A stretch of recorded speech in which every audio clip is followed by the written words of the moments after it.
And I now give the call to the honourable member for Bradfield. Thank you, Mr Speaker.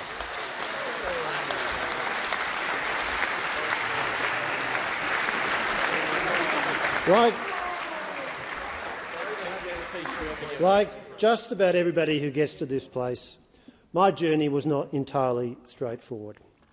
In 2007, Manuela, Gabriel and I were living in Surrey Hills, a lovely part of Sydney, but not very fruitful territory if you want to be a Liberal MP. So we moved to Miranda, and I sought Liberal pre-selection for the seat of Cook, covering the Sutherland Shire of Sydney. As history records, I did not succeed. But just 18 months later, Dr Brendan Nelson announced he would be stepping down in Bradfield. Manuela and Gabriel and I were now back in Surrey Hills, living in a recently and rather expensively architecturally renovated terrace house, with our family expanded by the happy arrival of Hugo, then around 6 months old. So when I told Manuela that I was turning my attention from the southern suburbs of Sydney to the northern suburbs of Sydney, she took a moment to gather her enthusiasm. But very soon she was fully on board for this latest quest, and if the Princes Highway heading south had been the boulevard of broken dreams, the Pacific Highway heading north turned out to be the yellow brick road. Within a few short months I was standing in this chamber giving my maiden speech, as it happens, precisely 15 years and 1 day ago, although it feels like 5 minutes. And in that speech I said I wanted to be, quotes, a voice for rational policy making which recognises some basic realities. The reality that we are a small country in a large world which does not owe us a living. The reality that the prosperity we enjoy today is not guaranteed but needs continual work. The reality that our prosperity depends much more on the efforts of the private sector than the public sector. Well, how would I assess my performance against the aim of being such a voice for rational policy making? In the marking scale used when I was a student at Sydney University in the 1980s, I would not give myself a high distinction or even a distinction, but I think it's probably worth a credit. I was lucky to work on some issues where I had relevant expertise. After the 2013 election, I was made Parliamentary Secretary to the Communications Minister, Malcolm Turnbull. He asked me to take charge of the Mobile Black Spots program, our election commitment to spend $100 million on better mobile phone coverage in rural and remote Australia. I travelled all around the country holding community meetings and visiting black spots as we finalised the rules of the scheme and kicked it off. A lot of people said to me, Telstra has the best network in regional and remote Australia, so just give all the money to them. But I thought we could design a reverse auction process to maximise the competitive pressure on the three telcos, Telstra, Optus and Vodafone, and in turn maximise the number of new base stations we would get for the money. When the telcos lodged their bids, it was clear the strategy had worked. For this relatively modest sum, they collectively committed to build 499 new mobile base stations. I drew several lessons from this experience. First, well-designed competitive selection processes are a good way to get value for money for the taxpayer. Second, you should aim to have government intervene just enough to get the outcome needed, but no more. In this case, what was the smallest subsidy we could pay to get a telco to build a new mobile base station? Third and most important, in politics we are often seeking to deliver emotionally important outcomes. But the more work you put into developing a rational and carefully designed policy, the better your chances of getting the outcome you seek. Because of careful policy work, we didn't get 200 or 300 or 400 new base stations, we got 499. I am certain that for every one of those, there are people alive today because a 000 call could be made and help obtained quickly after a farm accident or a car crash on a country road. The emotional outcome, enormously important, is saving lives, and all of the other benefits from people being able to make or receive a phone call in areas where before this program it was impossible. but we got a much better outcome because of good policy design. All too often in this place, the fact that the objective is important, that it is emotionally compelling, is the excuse for poor, ill-disciplined, wasteful policy design. As I will touch on later, I regard the National Disability Insurance Scheme as suffering from this problem. I drew on these policy principles time after time as a minister. Working on the News Media Bargaining Code with Josh Frydenberg and Scott Morrison, we wanted just enough intervention to bring Google and Facebook to the negotiating table with Australian news media businesses. The process we designed worked as intended, securing some $200 million in payments from the platforms, not only improving the profitability of Australian news media businesses, but also leading to a lot more journalists being employed. It is a shame that the current government has not been able to continue our work effectively. On the other hand, I am pleased that in other areas this government has continued directions I established.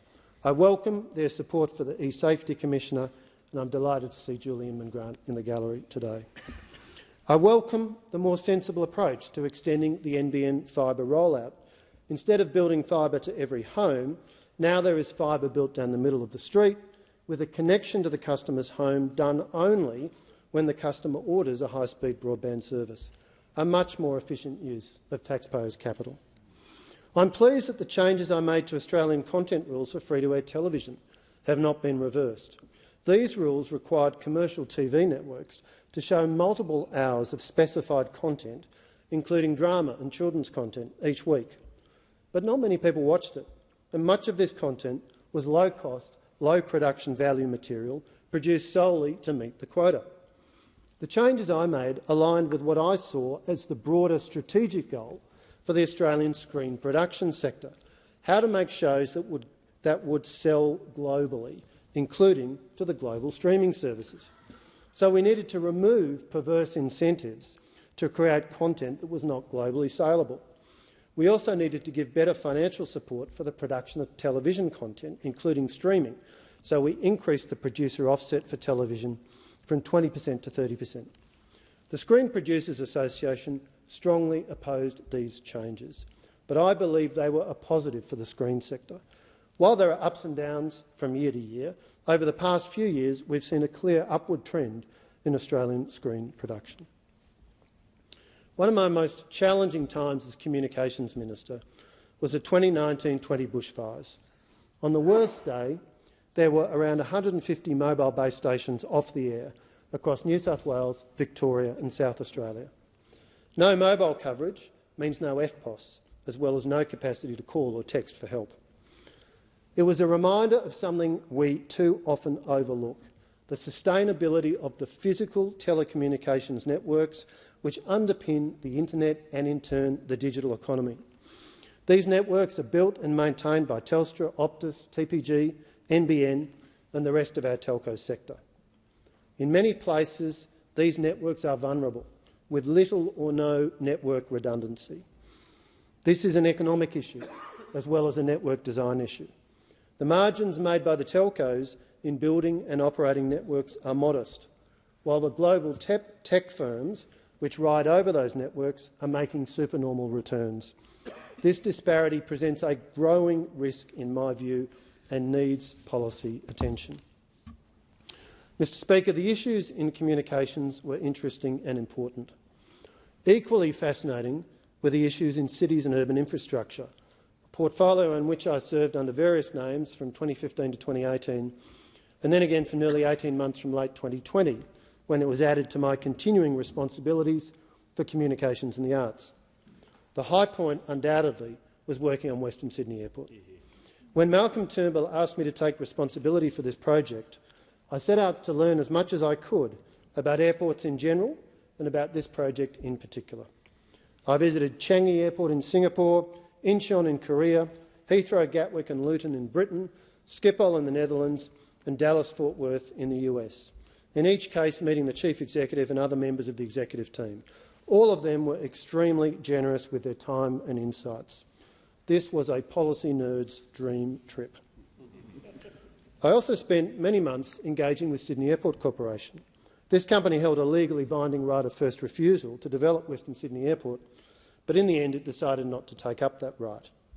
We were well prepared for that scenario and announced almost immediately that the Commonwealth would establish a special purpose company, WSA Co, to build the airport with funding of $5.3 billion.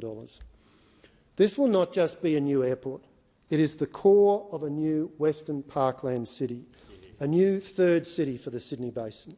We'll have parks and recreational space. We'll have a 23-kilometre-long metro rail line with 6 stations running north to south as the spine of the new city.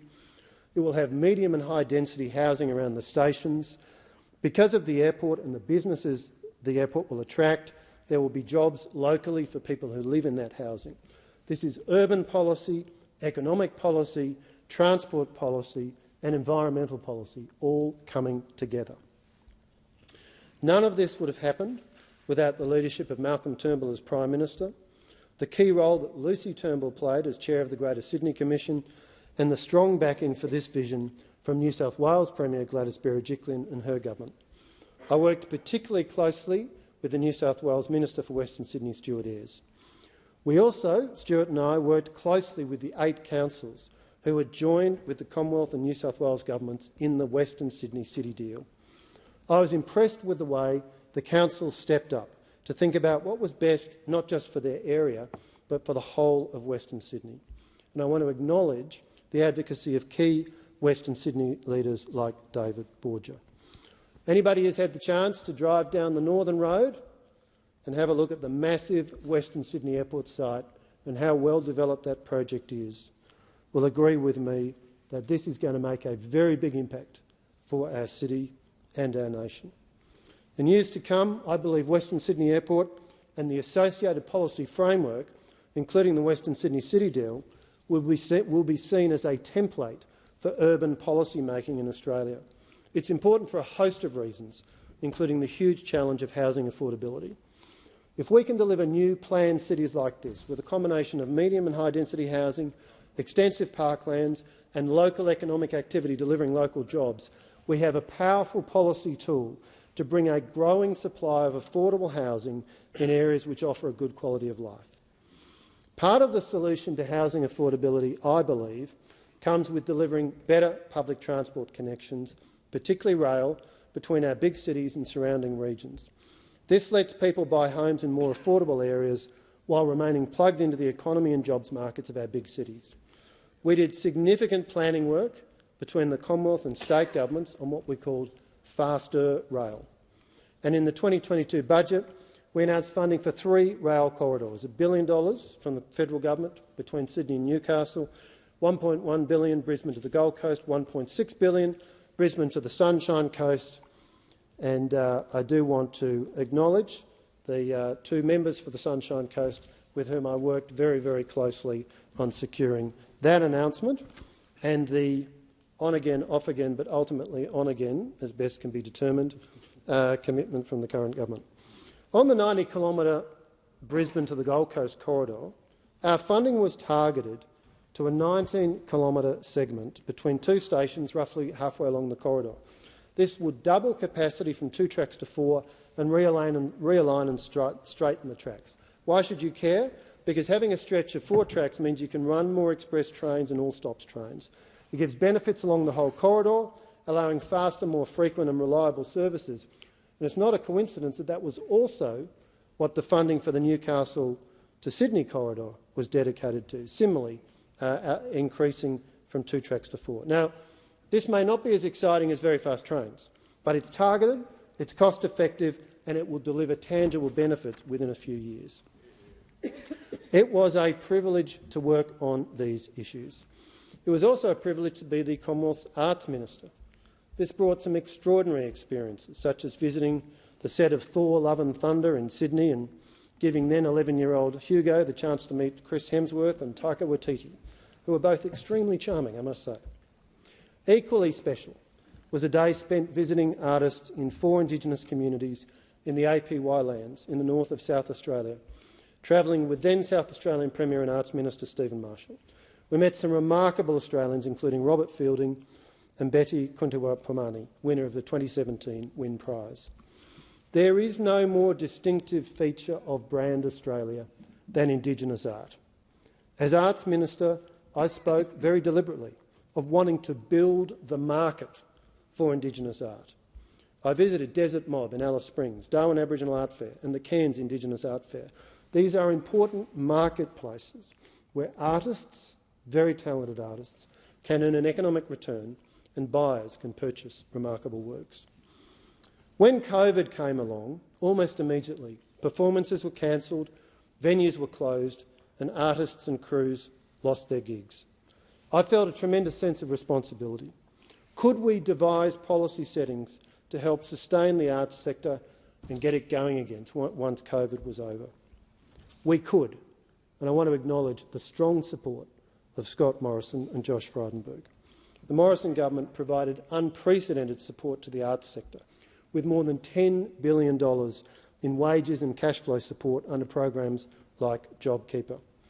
Our $200 million RISE fund supported 541 projects, created more than 213,000 jobs and stimulated a 2-year pipeline of events with an estimated total audience of many millions of people.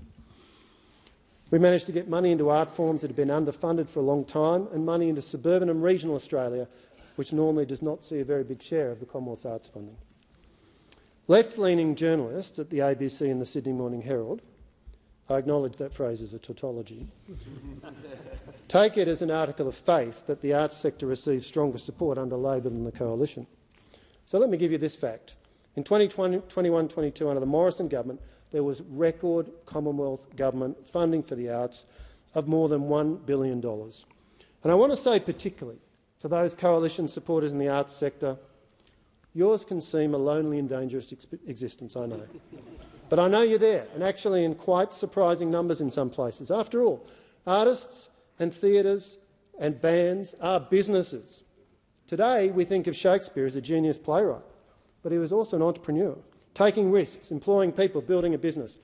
I reckon old Will would have understood the solid policy case for giving small businesses with a turnover of less than $10 million a capped tax deduction of up to $20,000 for business-related meal and entertainment expenses.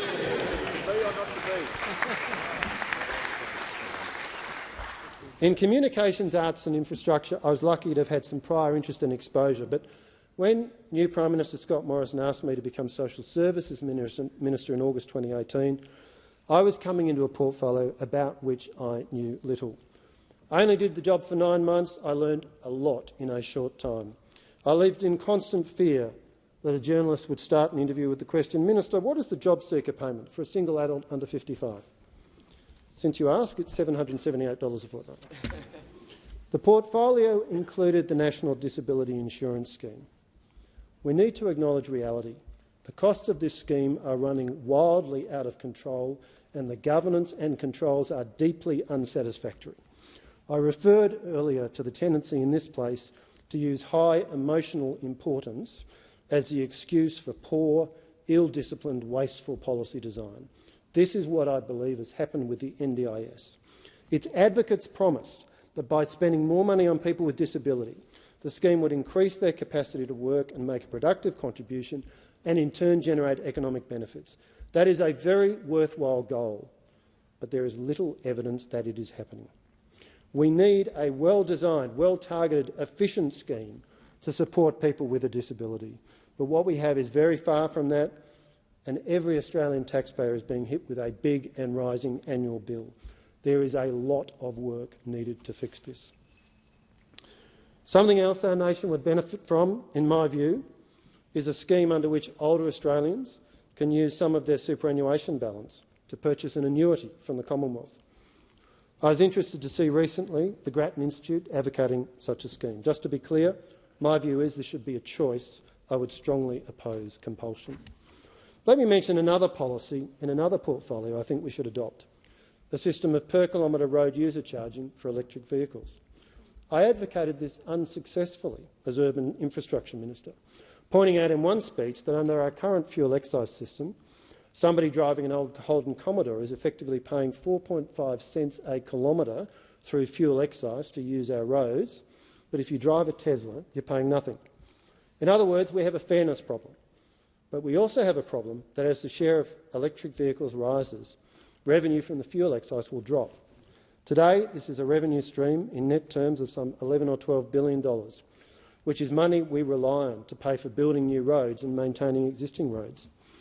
In my view, it would be fair and sensible to impose a federal per-kilometre charge on electric vehicles set at a rate derived from the average effective rate per kilometre paid by users of petrol and diesel vehicles through the fuel excise system.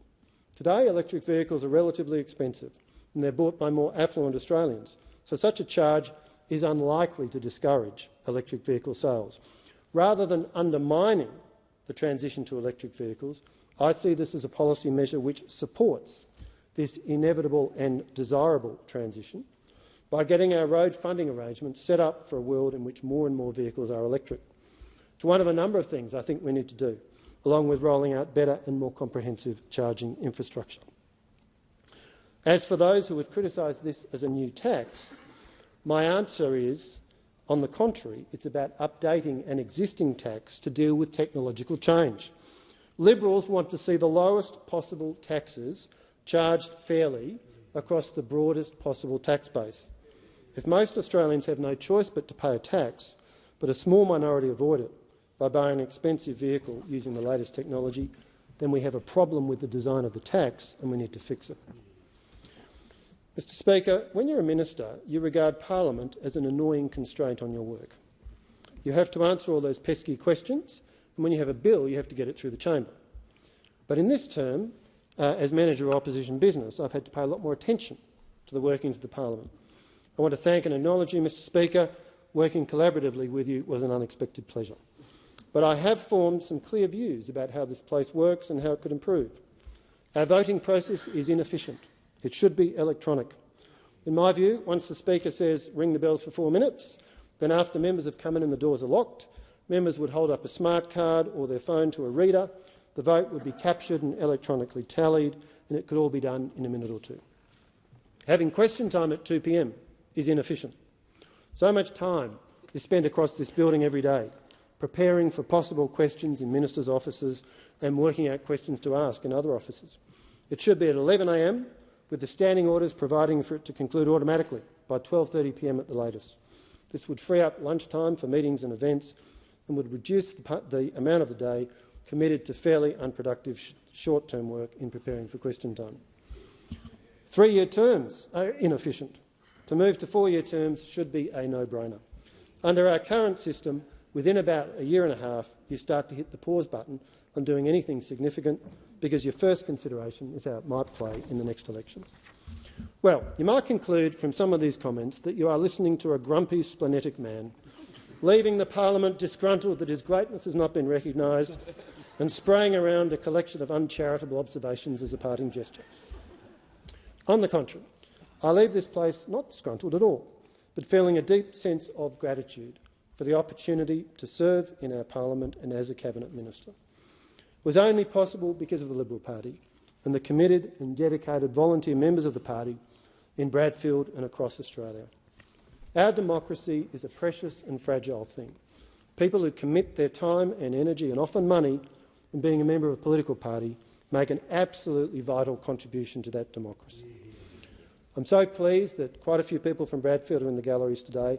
I can't mention everybody who's helped me, but I want to acknowledge my 3 FEC presidents, Alistair Henskins, Carolyn Cameron, John Stewart. I'm going to mention just a few others: Nick Campbell, Jimmy Chen, Namoy Dougal, Penny George Farlow, Ros and Jeff Jarrett, Robin and Roger Kerr, Charles and Belinda Kong, Brett and Vicky Kvisler, Michael Lee and Michelle Lamley, Simon and Alicia Lennon, the entire Lennon family, Alan and Lindy Lippman, Jenny Powell, Victoria Cho, the late and much-missed Jeff Selleck and Jane Selleck, Les and Lorraine Taylor, Barbara and Gary Ward, Jan and Tony Ward, James and Leanne Winter and Di Woods.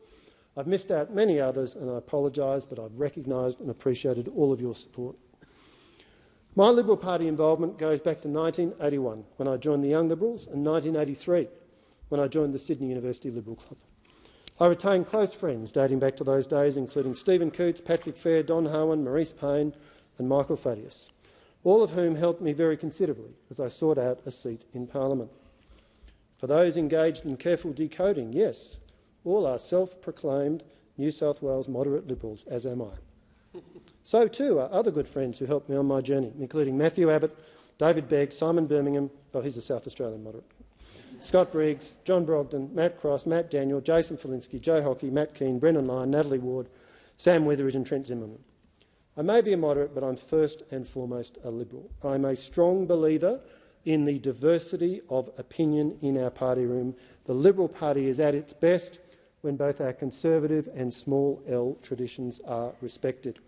Most Liberal Party members, and overwhelmingly our voters, have zero interest in factions and arcane internal ideological squabbles. They simply want to see a strong, capable, sensible centre-right government which is careful with their money, which works to build a stronger economy and which keeps a careful eye on our national security.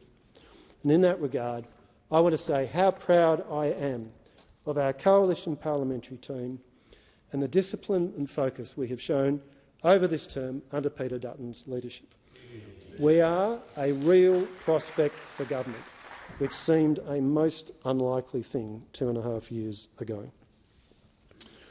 My parliamentary career was only possible because the people of Bradfield saw fit to place their trust in me for 6 successive elections.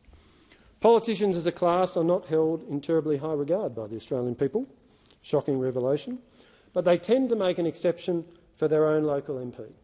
I've been treated with courtesy and kindness, and I thank the people of Bradfield for that. And over recent weeks, as I've gone about the electorate, I've been very touched by the number of people who have come up to me to wish me well for the future.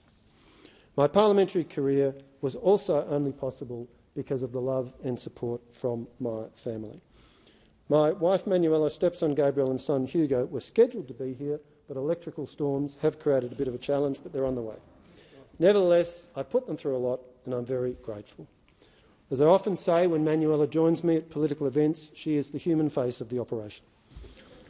But as well as being a wonderful wife and mum, she is also a very talented jewellery designer and accomplished businesswoman, with her store Zappacosta Jewels having operated successfully in the Strand Arcade in Sydney for over 20 years. I am very proud of what she has achieved.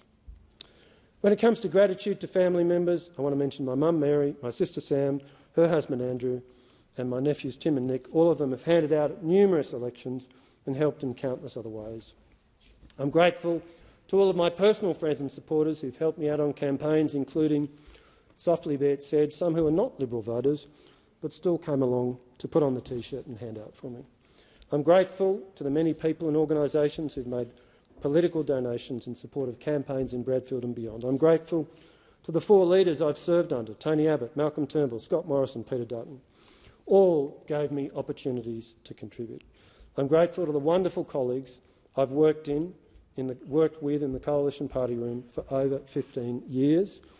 And I do also want to acknowledge and express thanks for friendships with people across the parliament of every political stripe. I'm grateful to all who served on my staff in my electorate office and ministerial and shadow ministerial offices. Quite a few of whom are here today. I can't mention everybody, but in my electorate office, Jackie Barnes and Jackie Parker were key in earlier and later years, respectively. Chiefs of staff at various stages, Luke Coleman, Alex Waldron, Baronia Morrison, Ryan Blocks and Brooke Curtin, led my offices very capably, and I was pleased to have a number of ministerial staffers with deep sector experience, like Emma MacDonald, and I want to particularly mention the wise, unflappable and often extremely amusing Imre Seljazinski. I'm going to close by speaking about why I am optimistic for Australia and our future. This sentiment can feel rather unfashionable at the moment, but I think we live in a remarkable country with a very bright future. We should give ourselves more credit than we do for our remarkable national achievement in building the most successful, multi-ethnic, multiracial, multicultural, multi-religious nation in the world. The electorate of Bradfield is a microcosm of Australia. Almost 25% of its residents report being of Chinese heritage, another 4% Indian, 3% Korean and many, many other backgrounds as well. I should acknowledge our Armenian community, our South African community, our Jewish community, and there's plenty of others that I'm forgetting in that quick list.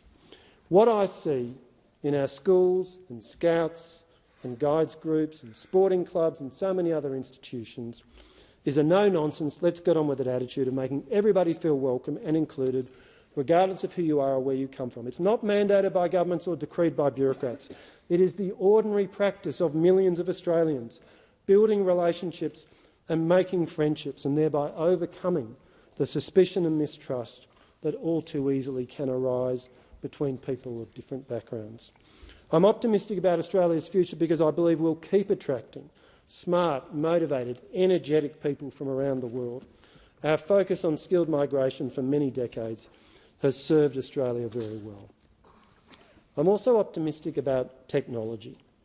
When I reflect on the unbelievable changes just in my own lifetime, to me the evidence that scientific and technological advancement improves all our lives is absolutely compelling. There is a strand of thinking on the far left which hankers for some kind of pre-technological state of grace and purity. It is delusional. How anyone can maintain this belief the first time they have a serious dental issue requiring treatment is entirely beyond me. Do I think all applications of technology are positive? Of course not. But consider the internet. It's transformed the way we live, work, meet our partners, entertain ourselves, do business, and 100 other things besides. Is there a lot of pointless, stupid stuff on TikTok and social media generally? Of course there is. But the phenomenal amount of practical, useful information available to any one of us is, in my view, absolutely something to celebrate. Well, what about artificial intelligence, I hear you say? It's going to take our jobs. As the expression goes, predictions are hard, especially about the future. But we can see a clear pattern from every previous wave of new technology. There's been alarm that it would destroy jobs. Instead, it's changed jobs and created new jobs while increasing prosperity. What about global warming, you say? Aren't we all doomed? Well, let me be clear. I absolutely believe that we're seeing an increase in the parts per million of carbon, that there's a link to the burning of fossil fuels, and we need to phase out fossil fuels. And, of course, that is the clear commitment of the Liberal and National parties. But I'm an optimist that the human race will get this job done, and science and technology will be the way that we will do it. And I have to say I'm even more optimistic now after spending 2.5 years as Shadow Minister for Science, visiting super smart scientists, researchers and business people all around the country. Once you've had a few decades on this planet, you've heard plenty of examples of seriously scary things that are about to destroy us. When I was a school and university debater, it was the coming ice age. Later it was peak oil. Then there was the Y2K bug. Remember that? It was going to bring the entire global economy to its knees because computers have been programmed with only a 2-digit field for the date back in the 60s and 70s. And once the date flipped over from 31 December 1999 to 1 January 2000, everything would suddenly stop working and chaos would descend and zombies would walk the earth. It didn't happen. Of course, there are things it's rational to be concerned about, but to be rationally concerned about risks and threats is one thing. To plunge from that into despair is not the right response. I believe the right mindset for our nation and indeed for our world, to use the title of an impressive recent book, is rational optimism. Let me conclude then. It's been a privilege to serve in this place for 15 years, but it's time for renewal. So thank you. It's been great. Keep in touch.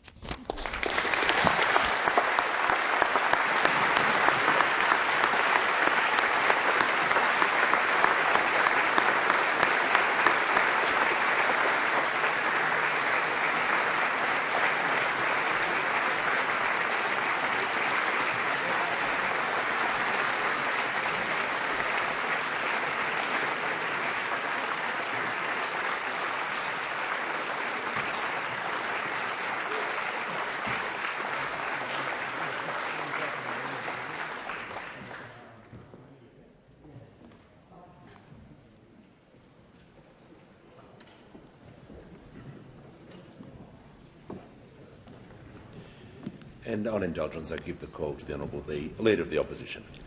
Well, thank you very much, Mr Speaker. On behalf of the Coalition, I want to formally congratulate our colleague Paul Fletcher for the amazing contribution that he's made to the Liberal Party, to many areas of endeavour in different portfolios, but most importantly to the betterment of our country. He has been in our leadership group as Leader of the House. As he said, he's served under 4 leaders in our party, and we have each seen great qualities in Paul, and he hasn't let us down. He's been able to contribute to many debates because of his business background, because of his intellect and his capacity has been on display around the shadow cabinet table and the cabinet table for a long period of time. We will miss him in his seat, but I know that he's done a lot of work to help Giselle and provide support to a transition which is going to be incredibly important, because we want to maintain that seat and we want Giselle kept in this parliament as the next member for Bradfield. Can I just say thank you to all of Paul's supporters who are here today, and most importantly to his beautiful family. Families often make a sacrifice, and that's true in the Fletcher household as well. But Fletcher has an incredible next career ahead of him, and he has been a dear friend, a confidant, a great supporter to many of us for a long period of time. We wish him every success in the next phase of life. And I give the call on indulgence to the Leader of the House. Thanks very much. On behalf of the government, at a personal level, I remember after my third year of not being selected for the Sydney Uni debating team, I asked who the selector was, and that was the first time in my life I heard the words Paul Fletcher. That's right. Paul has made an extraordinary contribution for his side of politics. The role of Manager of Opposition Business is where we have worked most closely together, and on that I simply say this. The most important thing about that relationship is, in the worst and most heated moments, you can trust that you will always be honest with each other. Paul has been impeccably honest and has kept to every agreement that was made. And when he couldn't make an agreement, he just said so. And in terms of the running of the parliament, I don't think you can ever ask for more than the integrity that comes with that. In terms of his portfolio, for his side of politics, the legacy is extraordinary. And I'm glad he focused so much on Western Sydney Airport, which has been an issue that has gone back and forth, certainly before I arrived here, before the Leader of the Opposition arrived here. It was a live issue when the Prime Minister first arrived here, and to have played a significant role in that development is something he'll be forever proud of. Can I simply say, on behalf of the government, as someone who, like the member for Bradfield, there's nothing wrong with being loyal to a party, and to be able to say so. It's one of the reasons, not why all of us are here, but it's why most of us are here. And for your side of politics, you have been true to your party, true to your values and true to yourself, and you leave here with your head held high.